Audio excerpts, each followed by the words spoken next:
Environmental conservation is everything.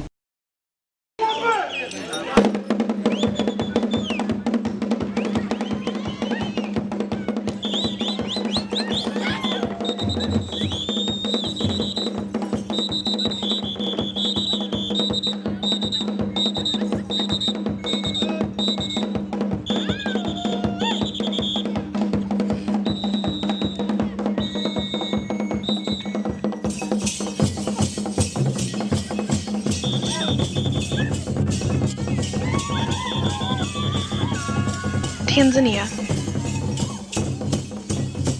Home to world-famous national parks like the Serengeti, Tarangire,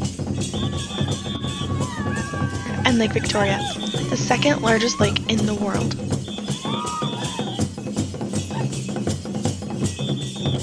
Here, you can witness the incredible wildebeest migration,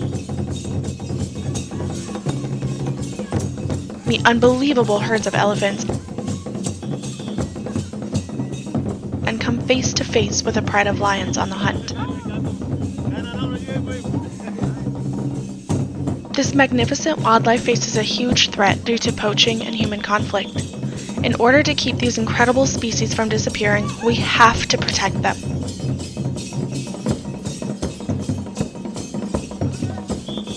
Who can help save these magnificent animals?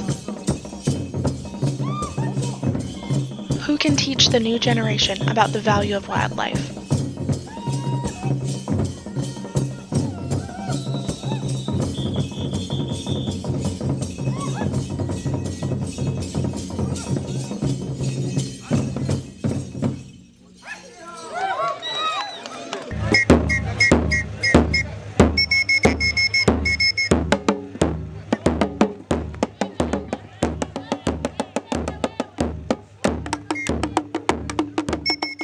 In September 2019, a group from the Katie Adamson Conservation Fund went from Colorado to Tanzania.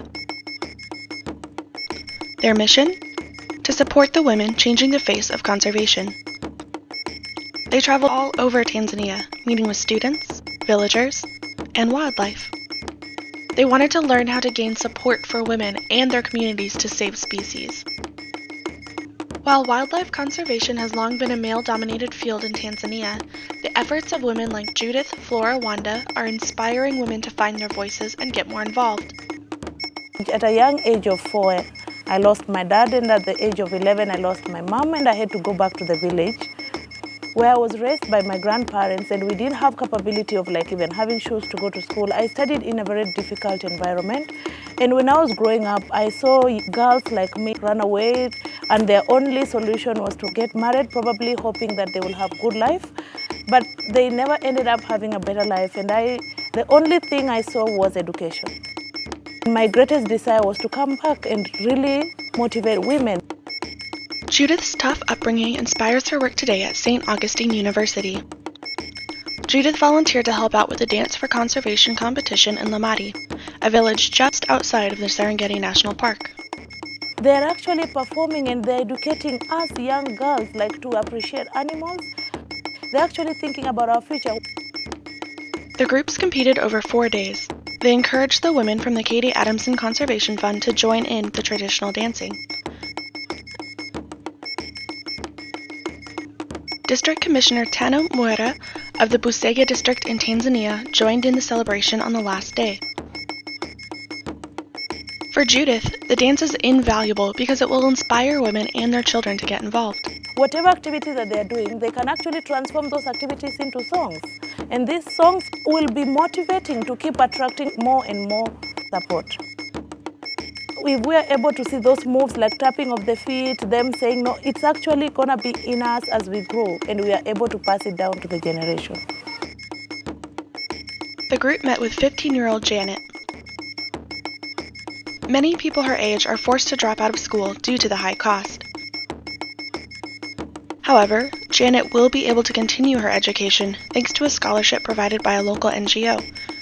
Judith translated Janet's inspiring message. I would like to encourage other young girls like me to believe in themselves, to know that they are the voices and that when they say something, it will be heard.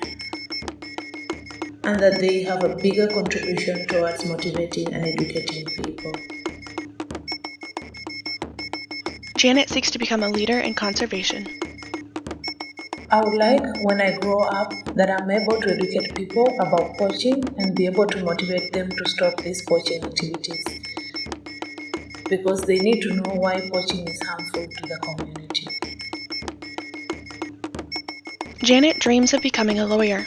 She hopes to create laws to protect wildlife and support the rangers that protect the animals from poachers and maintain Tanzania's many national parks. Though traditionally a predominantly male field, more and more women have become rangers in recent years. They hope to motivate the community. We build that spirit in them so that they can love and like the environment.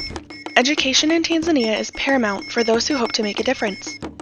The female students at the College of Wildlife in Mweka are studying to lead the charge for conservation.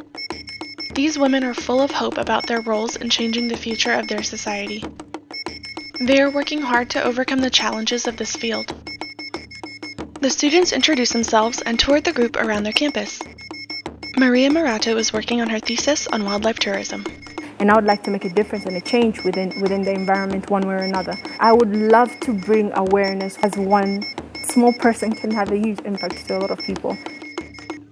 Judith and the group went to see the community's elephant beehive fences, similar to those donated by the Katie Adamson Conservation Fund and Natural Habitat Adventures. These fences provide honey and a sustainable income to the people, protect crops from the elephants, and in turn, protect elephants from people. They have already made a huge impact in Tanzania. The word investment to them, it's not practical. So for them to see the word investment, they need someone to work with them. So if you're giving them bees today, they need someone to work with them to teach them how do you keep the bees? How do you integrate bee farming with other activities? You are not going to be stuck there looking at these bees for 5 years.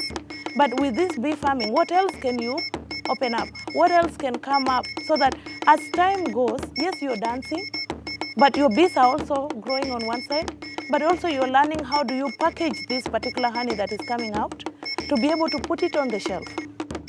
Because this is the knowledge that they don't have. But this is the knowledge that they need to know and they require to know, because apart from doing this particular project, they might also have their own ideas. So I think it's high time to also listen to them. What will they want to do and be able to give them the support? Because what they want to do is something that they're interested in it and they have a passion in it, so they will be better.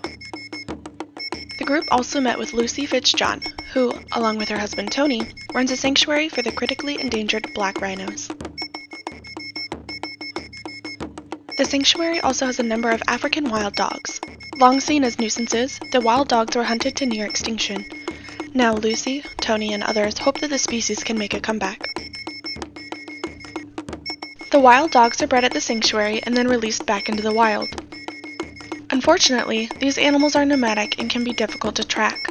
Many of these packs are wiped out by villagers and members of the Maasai tribes in neighboring Kenya. Glory Williams, Senior Conservation Officer of the Ecology Department of TANAPA, is working hard to study and save this species. The tracking collars you can see on the alpha will provide invaluable information about the pack's movement and where we are seeing conflict. It will help to provide critical information needed to create projects aimed at teaching people about the importance of these species, mitigating conflict between these predators and the local people. So it's good to actually establish young projects, especially youth projects, because right now it's the generation that we depend on. And the young generation will be there to replace it now. Those programs can help them and at least enlighten them on what is going on. Judith also hopes for more collaboration. But they still need a lot of support because they need to grow. They need that baby step support. They need to be encouraged. And I would like to invite people from US to actually come and study the people's culture here. The efforts of Judith, Maria, and other conservationists need your help. In order to ensure the survival of wildlife for future generations to come, please support conservation projects like this at www.katieadamsonconservationfund.org.